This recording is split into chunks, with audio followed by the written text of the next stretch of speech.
Charles Gave, peut-on lui faire confiance parce que c'est un entrepreneur qui gère énormément d'argent et qui donne des conseils en investissement? Donc avant d'écouter ce qu'il a à nous dire, il faut savoir si on peut réellement lui faire confiance.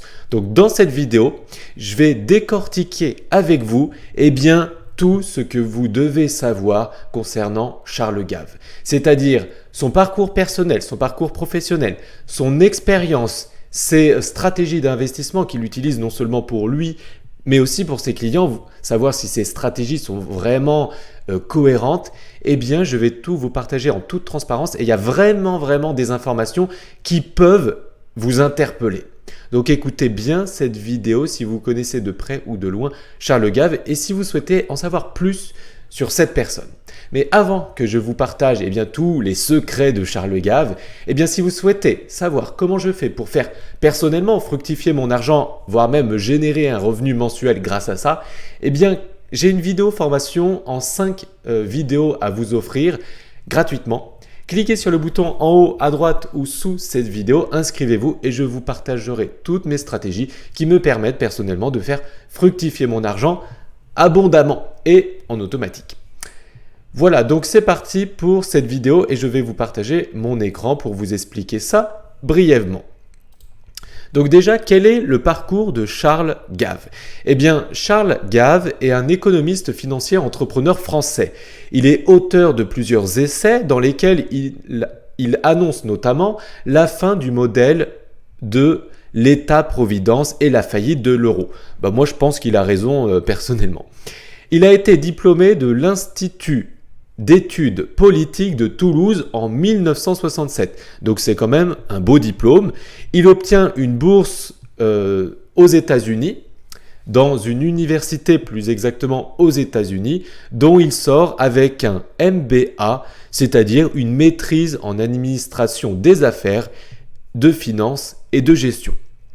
Il est président, je ne sais pas si vous connaissez, de l'Institut des Libertés. Il a même le site, il est auteur du site institutdeslibertés.org dont je vous montrerai un extrait tout à l'heure. Et il faut savoir qu'en fait, s'il est diplômé d'économie de l'Institut politique dont je vous ai parlé à l'instant, en fait, il considère que les diplômes n'ont rien à voir avec l'intelligence, contrairement à ce que l'on pense souvent en France. Ça, c'est ce qu'il nous dit. Donc aujourd'hui, à plus de 75 ans, Charles Gave, le financier, philosophe, président d'un club de rugby et d'un laboratoire d'idées libérales, part en guerre contre les élites et Bruxelles.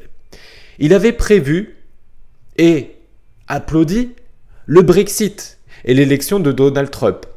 Depuis son bureau parisien, à 2 pas de la maison de radio en France, de Radio France, il se bat maintenant pour le Bruxit, c'est-à-dire la sortie bureaucratique bruxelloise de l'Union européenne. Et voici ce qu'il nous dit lors d'une citation. La France s'est fait une spécialité d'exploiter les bac+7 et d'exporter, donc c'est-à-dire que les bac+7 s'en vont de la France et d'importer les bac-7. Donc c'est-à-dire que les personnes qui sont moins qualifiées rentrent en France. Voilà. Quelles sont ses expériences en toute transparence? Il faut savoir que déjà Charles Gave commence sa carrière comme analyste financier dans une grande banque française d'investissement, la banque Suez. En 1974, à 30 ans, il crée sa première entreprise spécialisée en allocation d'actifs. Avec Seco Gest, il invente le métier de conseil en investissement en se spécialisant dans la recherche économique plutôt que dans la gestion de fonds, mettant en œuvre le fruit de cette recherche. En 1981, il part s'installer à Londres au lendemain de l'élection de François Mitterrand. Non pas pour des raisons fiscales parce qu'il n'avait aucun sou à l'époque, mais pour des raisons idéologiques. Il refusait de vivre dans un pays où des communistes avaient rejoint le gouvernement. En 1986, Charles Gave repasse à la recherche économique pure de la gestion de fonds et la mise en application de ses propres conseils en investissement en cofondant Zitor Eton Asset Manager à Londres, Management à Londres. Il en est le directeur des investissements. Vendu en 1995 à Allianz Capital, la société gère alors 10 milliards de dollars. Je ne sais pas si vous vous rendez compte, 10 milliards de dollars. Donc, il sait de quoi il parle quand même, vu ses expériences. En 2001 à aujourd'hui, il fonde GavCal à Hong Kong, avec son fils Louis et Anatole Keltetsky, éditorialiste au Time.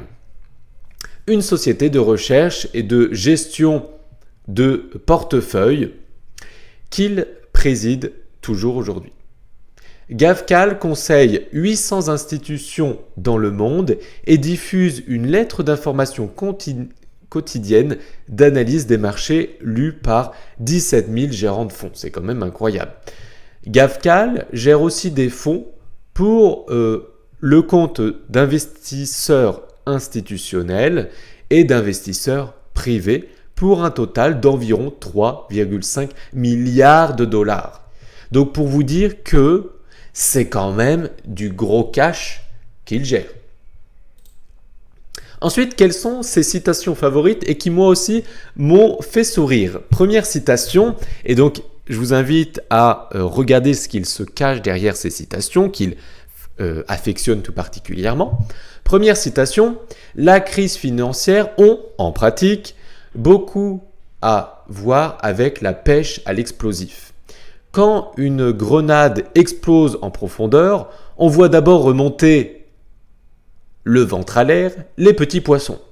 Et c'est seulement au bout d'un certain temps que l'on voit remonter les baleines.